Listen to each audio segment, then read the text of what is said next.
हम फिर से लेकर आ चुके हैं आप लोगों के लिए शाम की सभी ताज़ा और बड़ी खबरें। एक एक कर आपको सारी खबरों की जानकारी देंगे आज देश दुनिया में क्या कुछ हो रहा है। दरअसल सबसे पहली जो बिग ब्रेकिंग निकल कर आ रही, राहुल गांधी का केंद्र सरकार पर बड़ा हमला।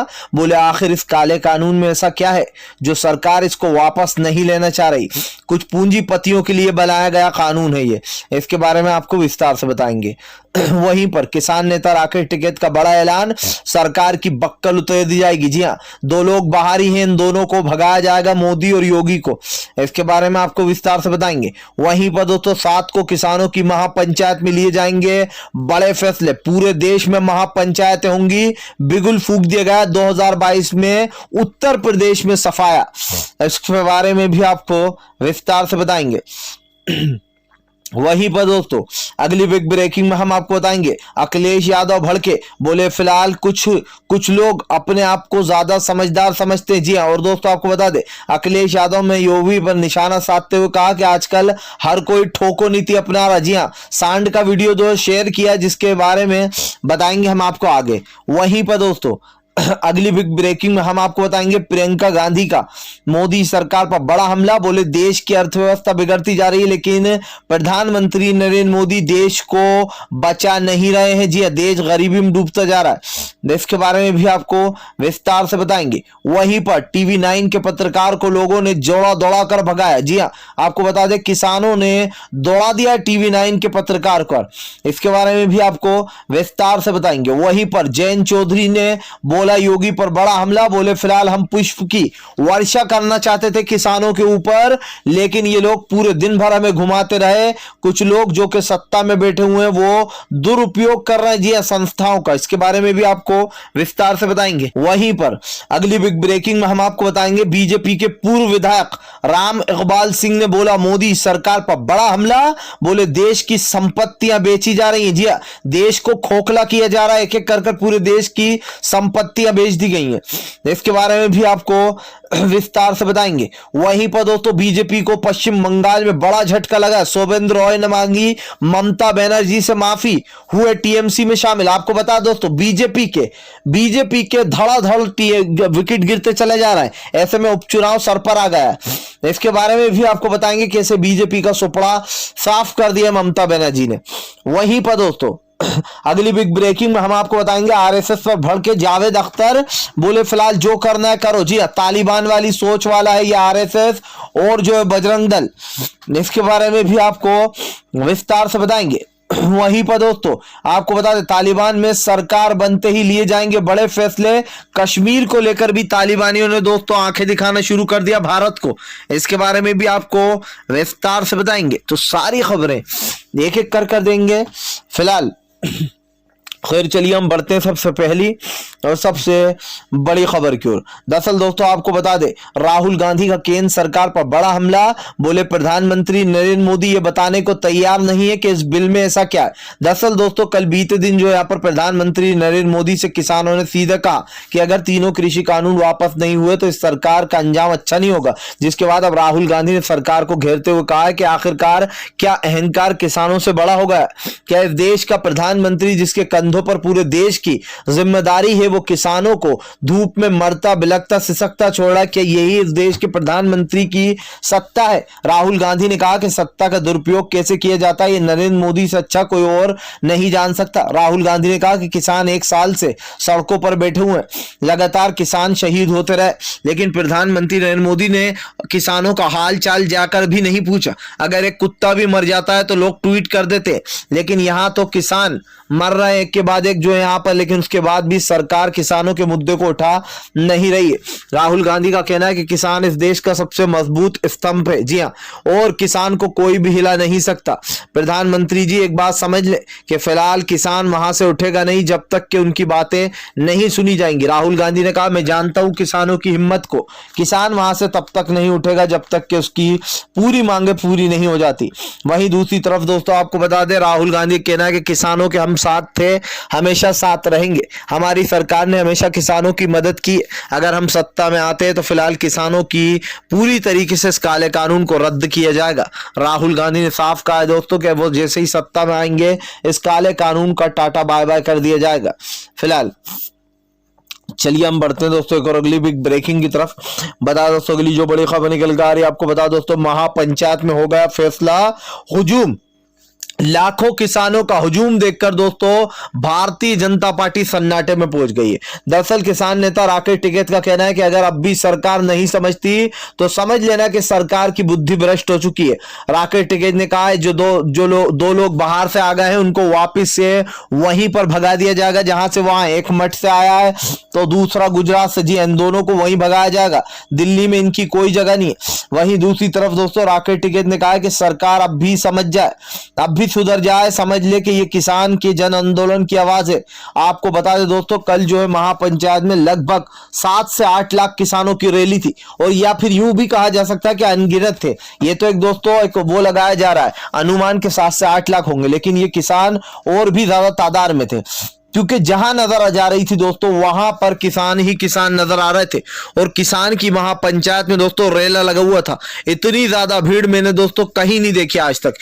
जितनी भी अभी तक महापंचायत हुई उन सबको कल की जो महापंचायत थी उसने फेल कर दिया, क्योंकि दोस्तों एक चीज देखने में आ रही है कि जहां पर भी बीजेपी के नेता जा रहा है उनको या तो कूट दिया जा रहा है या उनको दौड़ा दौड़ा कर पीटा जा रहा है। मसला साफ है कि अगर किसानों के बीच में कोई आएगा तो किसान उसको दौड़ा दौड़ा कर भगाएगा। इस बात को झुटलाया नहीं जा सकता दोस्तों कि नरेंद्र मोदी की सरकार पूरी तरीके से विफल हो चुकी है। आज देश का किसान अपनी मांगों को लेकर खड़ा हुआ, और यह साफ है कि फिलहाल देश में प्रधानमंत्री नरेंद्र मोदी जिस तरीके की राजनीति कर रहा है ये बहुत ही दुर्भाग्यपूर्ण है कि आज आप किसानों की नहीं सुन रहे हो। किसानों को खालिस्तानी आतंकवादी बताने वालों के मुंह बंद होगा, क्योंकि कल जो हुजूम आया था, क्या मोदी सरकार इस हुजूम को भी कहेगी कि यह आंदोलन जीवी है? क्या मोदी सरकार ये कहेगी कि ये भी जो है यहाँ पर बहकावे में? सोचिए दोस्तों 7 से 8 लाख किसान किसी के बहकावे में आ जाए, ऐसा तो हमने नहीं देखा। 1 लोग आ सकते हैं, 10 आ सकते हैं, 20 आ सकते हैं, लेकिन 7-8 लाख ये नामुमकिन है दोस्तों। और मोदी सरकार अपनी नाकामी छुपाने में लगी है फिलहाल। चलिए हम बढ़ते हैं दोस्तों एक और अगली बिग ब्रेकिंग की तरफ। बताते हैं अगली जो बड़ी खबर निकल कर आ रही, चित्रा त्रिपाठी को लोगों ने दौड़ाया।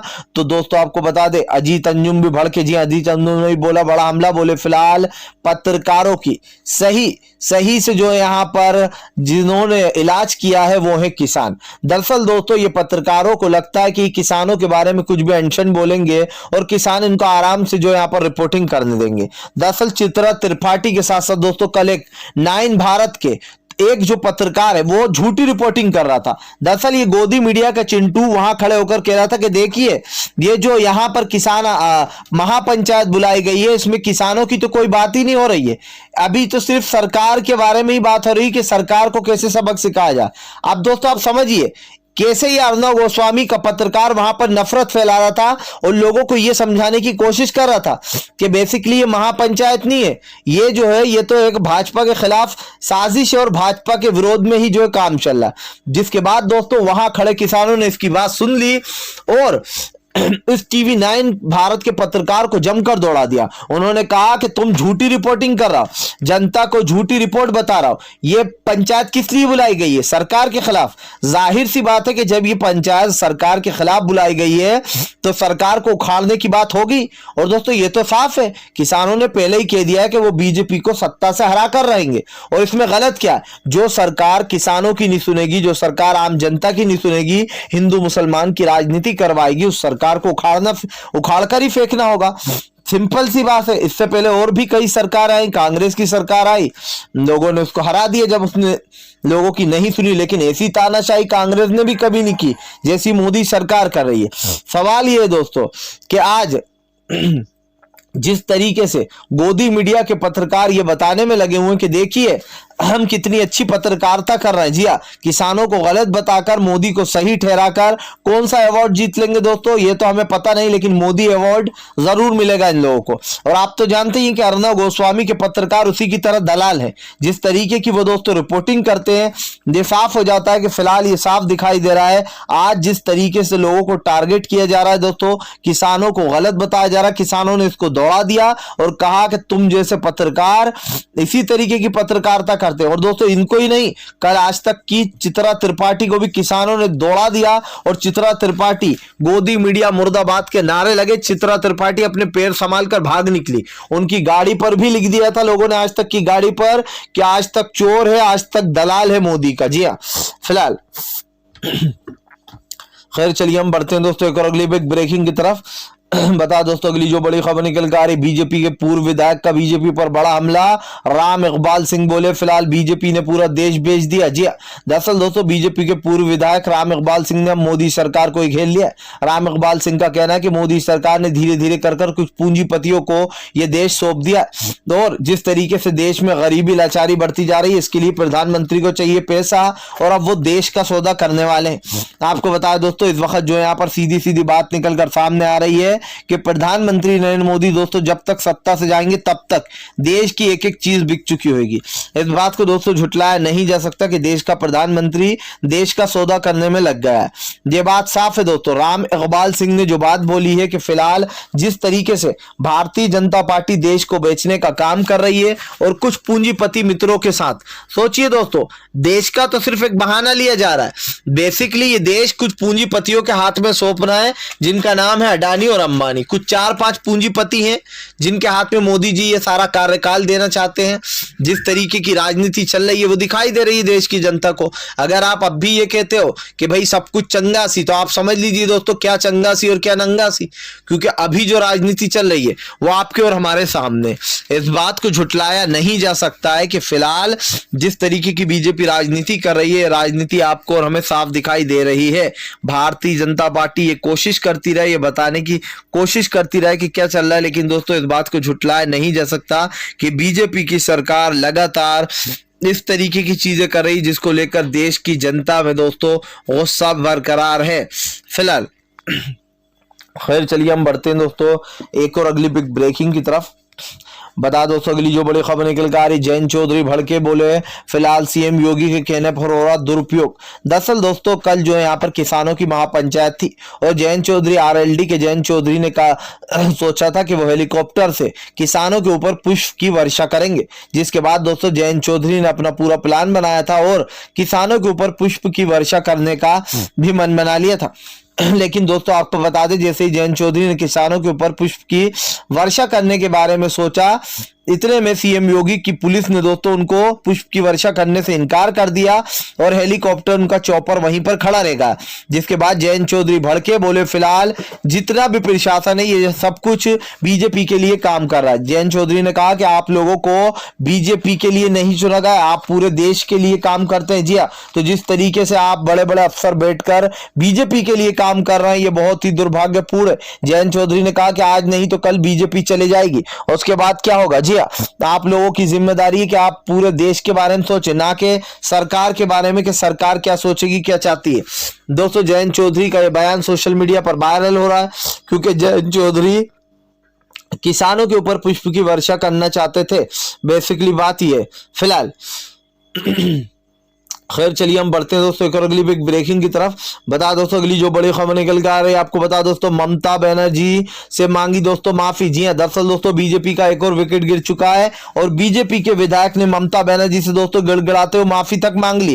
दरअसल दोस्तों बीजेपी का विधायक दोस्तों आपको बता दें सौमेंद्र रॉय जो है वो बीजेपी में बीते दिन शामिल होगा, ना सिर्फ शामिल होगा बल्कि बीजेपी की नाक भी कटवा दी। सौमेंद्र रॉय का कहना है कि मैं ममता बनर्जी से माफी मांगता हूं, मैंने जो पार्टी के वक्त पर जो पार्टी छोड़ दी थी और जिस तरीके से बीजेपी का साथ दिया, दरअसल उन दिनों मेरी कुछ परेशानियां चल रही थी जिसको लेकर मुझे ये कदम उठाना पड़ा, लेकिन मैं ममता बनर्जी से माननीय मुख्यमंत्री जी से माफी मांगना चाहता हूं और उनसे ये भी कहना चाहता हूं कि फिलहाल हम उनके साथ हैं, कदम से कदम मिलाकर चलना है और देश की जनता की सेवा भी करना है। दोस्तों साफ दिखाई दे रहा है कि भारतीय जनता पार्टी के खिलाफ ममता बनर्जी ने बिगुल फूंक दिया और ये बिगुल ऐसा वैसा बिगुल नहीं है दोस्तों। पश्चिम बंगाल में लोगों ने बीजेपी को आज तक घुसने तक नहीं दिया। वहां के लोग बीजेपी को किसी भी हालत में दोस्तों सत्ता में आने ही नहीं देना चाहते हैं, क्योंकि जनता अच्छे से जानती है कि ये सरकार सिर्फ और सिर्फ जिस तरीके की राजनीति कर रही है ये देश के हित में है ही नहीं। तो दोस्तों इस बात को झुटलाया नहीं जा सकता कि देश का प्रधानमंत्री किस तरीके की राजनीति कर रहा है और किस तरीके की राजनीति इनकी चल रही है।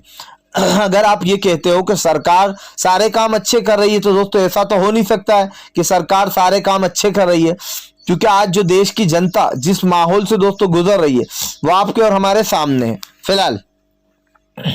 खैर चलिए हम बढ़ते हैं दोस्तों एक और अगली बिग ब्रेकिंग की तरफ।